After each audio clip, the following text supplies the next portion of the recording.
Hello students, कैसे हैं आप सब।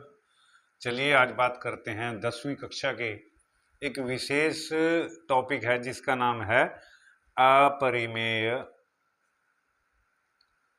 साबित करना, सिद्ध करना। कोई भी संख्या है उसको अपरिमेय सिद्ध करना। जैसे √5 है, √3 है, √2 है। इस प्रकार से हम संख्याओं को अपरिमेय साबित करेंगे। कैसे कर सकते हैं दोस्तों? ऐसा अपरिमेय संख्या को साबित करने के लिए आपको सबसे पहले 3 संख्याओं के बारे में जानना जरूरी है। परिमेय संख्या, अपरिमेय संख्या और सहभाज्य क्या होता है। ठीक है, परिमेय संख्या क्या होती है? जिस संख्या को हम a/b की फॉर्म में लिख सकते हैं। ध्यान से सुनिए, जिस संख्या को हम a/b की फॉर्म में लिख सकते हैं उसे क्या कहते हैं हम? परिमेय संख्या। जैसे कि 3, 5, 7 ये सभी क्या है? परिमेय ही तो हैं। इसको हम a/b की फॉर्म में कैसे लिख सकते हैं? इसके बटा 1 कर दीजिए, इसके बटा 1 कर दीजिए, इसके बटा 1 कर दीजिए, हो गई परिमेय संख्या। परिमेय संख्या की सिर्फ एक ही कंडीशन है, एक ही शर्त है कि a और b दोनों क्या होने चाहिए? पूर्णांक। क्या होने चाहिए? पूर्णांक। और b बराबर नहीं है 0 के, यानी कि a और b दोनों पूर्णांक हो सकते हैं। पूर्णांक मतलब माइनस का भी हो सकता है, प्लस का भी हो सकता है और 0 भी हो सकता है। अगर मैं अकेला 0 लिखूं, क्या ये परिमेय संख्या है? हाँ, ये परिमेय संख्या, क्योंकि 0 को मैं 0/1 के रूप में लिख सकता हूँ। इसको हम परिमेय किसको कहते हैं? बस एक बात ध्यान रखनी है कि नीचे 0 नहीं होना चाहिए। समझ में आ गई बात? नीचे 0 नहीं होना चाहिए, इसको हम परिमेय संख्या कहते हैं। अब बात करते हैं अपरिमेय संख्या की। अपरिमेय संख्या क्या होती है? आपने देखा होगा √3, √5, √7, इनके वर्गमूल पूरे पूरे नहीं निकल सकते। इसके अलावा देखिए √9, √16, इन पे ध्यान दीजिए, और √25। अब ध्यान दीजिए, इसका मैं वर्गमूल निकाल सकता हूं। 9 का वर्गमूल क्या होता है? 3। और 16 का वर्गमूल क्या होता है? 4। 25 का वर्गमूल क्या होता है? 5। ठीक है, तो इनके वर्गमूल निकल सकते हैं। ये है हमारी परिमेय। क्या है ये? परिमेय। और इनका वर्गमूल नहीं निकाल सकते। इसका अगर वर्गमूल निकालना भी पड़ जाए तो मैं क्या करूंगा? दशमलव में निकाल लूंगा। जैसे वर्गमूल 3 का मान होता है 1.732 और समथिंग आगे ऐसे चलेगा। ठीक है, यानी कि ये वर्गमूल कभी भी खत्म नहीं होते, पॉइंट के बाद भी चलते ही रहते हैं। ठीक है, ये हमारी है अपरिमेय संख्या। उसके बाद तीसरा पॉइंट है मेरे पास सहभाज्य। सहभाज्य संख्या किसे कहते हैं? एक ऐसी संख्या जिसमें एक के अलावा कुछ भी साझा गुणनखंड नहीं है, कॉमन फैक्टर नहीं है। ध्यान दीजिए, मैं 15/20 लिखता हूं। ठीक है, सहभाज्य है या नहीं ये देखना हमने। 15/20, 15 के टुकड़े करूंगा, गुणनखंड करूंगा तो क्या आएगा मेरे पास? 3 गुना 5 गुना 1। और 20 के करूंगा तो मेरे पास आएगा 2 गुना 2 गुना 5 गुना 1। अब देखिए यहाँ पे 1 कॉमन है, इसके अलावा 5 भी तो कॉमन है, तो ये संख्या सहभाज्य नहीं है, सहभाज्य नहीं है। अब यहाँ पे एक और देख लीजिए, 9/10 लिख दिया मैंने, 9/10। तो 9 के टुकड़े क्या करूंगा मैं? 3 गुना 3 गुना 1। और 10 के क्या करूंगा मैं? 2 गुना 5 गुना 1। तो इसके एक के अलावा कुछ कॉमन है? नहीं है, तो ये संख्या सहभाज्य है। सहभाज्य क्या है? ये सहभाज्य। बस ये चीज ध्यान रखनी है, जो सहभाज्य होता है उसमें एक के अलावा कुछ भी कॉमन नहीं होता, सारी अलग अलग रकमें होती हैं। और जो सहभाज्य नहीं होता उसमें एक के अलावा कुछ ना कुछ कॉमन जरूर मिलता है, जो ऊपर नीचे आता है। समझ आ गई बात? ये थी हमारी सहभाज्य संख्या, अपरिमेय संख्या और परिमेय संख्या। अब एक एग्जाम्पल के द्वारा मैं आपको समझाने की कोशिश करूंगा ताकि आपको अच्छे से समझ आ जाए। तो मैंने क्या करना है, सिद्ध करना है। ध्यान दीजिए, सिद्ध कीजिए कि वर्गमूल 5 एक अपरिमेय संख्या है। कौन सी संख्या? अपरिमेय संख्या है। ये हमने सिद्ध करना है। ध्यान दीजिए कैसे करना है, बिल्कुल आसान चैप्टर है। कंसेप्ट अगर आपके समझ में आ गया तो सवाल पूरे का पूरा आपके समझ में आ जाएगा। तो हम इसको विरोध स्वरूप मानेंगे। कैसा मानेंगे? विरोध स्वरूप। विरोध स्वरूप क्या होता है? उल्टा, यानी कि जो भी चीजें प्रूव करनी है उसका उलट मान के चलो। तो मान लेते हैं विरोध स्वरूप, लिख लेता हूं मैं यहां पे, विरोध स्वरूप। विरोध स्वरूप माना वर्गमूल 5 एक परिमेय संख्या है। क्या मान लिया मैंने इसको? परिमेय, उल्टा मान लिया। तो अगर ये परिमेय संख्या है तो मैं इसको क्या कर सकता हूं? a बटा b की फॉर्म में लिख सकता हूं। यहां आपको मैं कुछ बताने वाला हूं, बड़े ध्यान से सुनना। जहां a तथा b सहभाज्य पूर्णांक हैं। पूर्णांक हैं। अब सहभाज्य क्या होता है वो तो मैंने बता ही दिया ना आपको। और b बराबर नहीं है 0 के। बस ये दो चीजें ध्यान रखिए। जो मैंने माना है √5 को a बटा b, तो ये क्या है? a और b क्या है? दोनों सहभाज्य पूर्णांक है। मतलब माइनस में भी हो सकते हैं दोनों में से कोई सा, प्लस में भी हो सकता है और 0 भी हो सकता है। ठीक है। और b बराबर नहीं है 0 का, ये भी कंडीशन है इसके अंदर।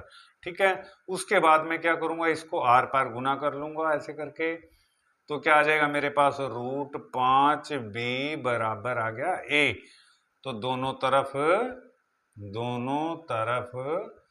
वर्ग कर लूंगा। वर्ग क्यों किया मैंने? करने पर। वर्ग क्यों किया? क्योंकि मेरे को ये वर्गमूल खत्म करना है। जब तक ये वर्गमूल दिख रहा है तब तक ये अपरिमेय ही रहेगा। तो मैंने वर्ग कर दिया यहां भी और यहां भी वर्ग कर दिया। तो क्या आ जाएगा? मैं इसको अलग अलग लिखूंगा। वर्गमूल 5 का वर्ग ऐसे करके लिख लूंगा और b का भी वर्ग बराबर क्या आ गया? a का वर्ग। अब यहां से वर्गमूल कट गया, मेरे पास क्या रह गया? 5b²। b का वर्ग बराबर a का वर्ग। इसको इक्वेशन 1 मान लूंगा मैं। ध्यान दीजिए, जब ये दोनों बराबर हैं तो b² की वैल्यू क्या आ गई? b का वर्ग a का वर्ग बटे 5। तो यहां पे लिख दूंगा मैं, क्योंकि a² 5 से विभाजित है, इसलिए a भी 5 से विभाजित है। बस ये चीज समझनी है आपने, ये चीज समझनी है। पूरे सवाल के अंदर ये पॉइंट है जो समझने लायक है। अब यहां सहभाज्य क्या होता है मैंने पहले भी बताया था। क्या बताया था? कि एक के अलावा कुछ भी साझा गुणनखंड नहीं है। साझा गुणनखंड नहीं है। ठीक है। तो यहां पे देखिए, a² a का वर्ग 5 से विभाजित है, और अगर a का वर्ग विभाजित है तो 5 से a भी विभाजित होगा। ठीक है। तो यहां पे क्या कहना चाहते हैं कि a² a के वर्ग में कहीं ना कहीं गुणनखंड 5 जरूर है, तब ये भाग होगा। तो a में भी वही गुणनखंड होगा। ठीक है। आगे समझ में बात? आगे बढ़ते हैं।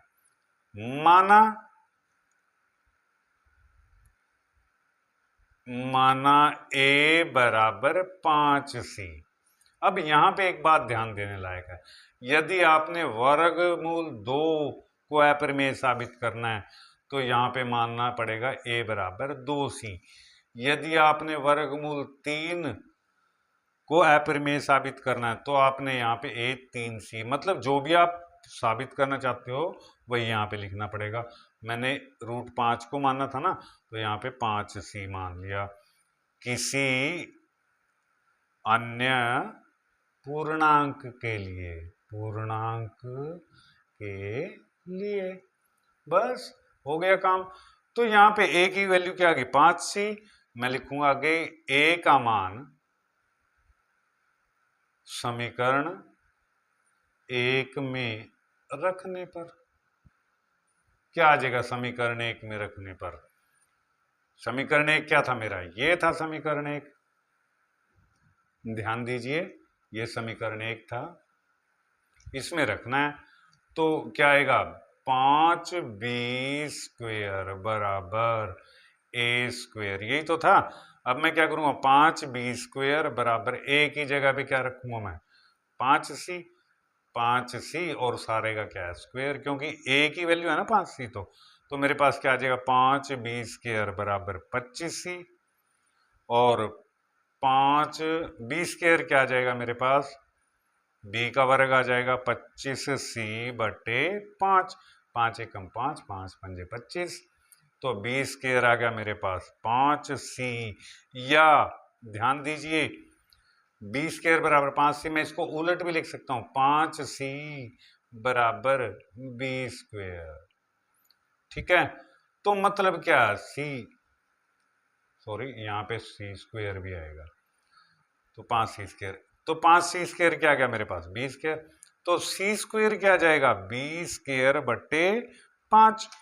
अब यहाँ पे भी वही चीज है, ध्यान दीजिए b स्क्वेयर 5 से विभाजित है, मतलब b स्क्वेयर में 5 कहीं ना कहीं गुणनखंड है। तो मैं क्या लिखूंगा, क्योंकि 20 का स्क्वेयर 5 से विभाजित संख्या है, विभाजित है, इसलिए b भी 5 से विभाजित होगी। ठीक है, अब ये चीज समझनी है आपने, कुल मिला के बस ये 2 पॉइंट, इन्हीं का मैं जिक्र करता था बार बार कि a स्क्वेयर, a अगर 5 से विभाजित है ना, तो a के टुकड़े में कहीं ना कहीं क्या आएगा, एक गुणनखंड 5 भी होगा, तभी ये 5 से विभाजित है। और यहाँ पे b 5 से विभाजित है, यानी कि b के टुकड़े में क्या होगा, कहीं ना कहीं एक गुणनखंड 5 भी है। अब दोनों में साझा गुणनखंड आ गया ना, तो संख्या क्या बन गई मेरे पास, a गुणा 5 बन गई और b गुणा 5 बन गई कि नहीं बन गई, तभी तो ये b का स्क्वायर है। ठीक है, अब ये देखिए 5 कॉमन है यहाँ पे, और ऊपर मैंने क्या कहा है, ऊपर यहाँ पे देखिए एक के अलावा कुछ भी कॉमन नहीं है, बस इस चीज पे ध्यान दीजिए, क्योंकि एक के अलावा कुछ भी कॉमन नहीं है इसलिए तो ये सहभाज्य बना था। ठीक है, और यहाँ पे क्या साबित हो गया कि एक के अलावा क्या कॉमन है, 5 भी कॉमन है। हो गया ना विरोधाभास, जो चीज मैं ऊपर मान के चला हूं ये चीज उसका उलट आ गई, यहाँ पे देखिए उलट आ गई, तो हम क्या कहेंगे, अतः यहां विरोधाभास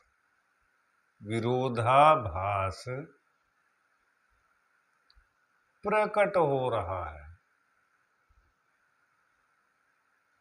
इसलिए √5 एक अपरिमेय संख्या है, यह संख्या है। इति सिद्धम। उम्मीद है आपको पसंद आया होगा दोस्तों। फिर भी अगर आपको कुछ समझ ना आए, ये मैंने हिंदी मीडियम के बच्चों के लिए अलग से बनाई है, क्योंकि थोड़ा सा हार्ड है, डिफरेंट है चैप्टर, इसीलिए मैं ताकि अच्छे से समझ सके। फिर भी अगर किसी बच्चे को समझ ना आए तो कमेंट करके पूछ सकते हैं किसी भी टॉपिक के बारे में, किसी भी इसमें एक पॉइंट भी अगर समझ ना आए तो मैं क्लियर करूंगा। ठीक है, अदरवाइज चैनल को लाइक कीजिए, सब्सक्राइब कीजिए और मेरे को मोटिवेट कीजिए ताकि मैं अच्छे से अच्छी और वीडियो बना सकूं। Thanks for watching video, thank you.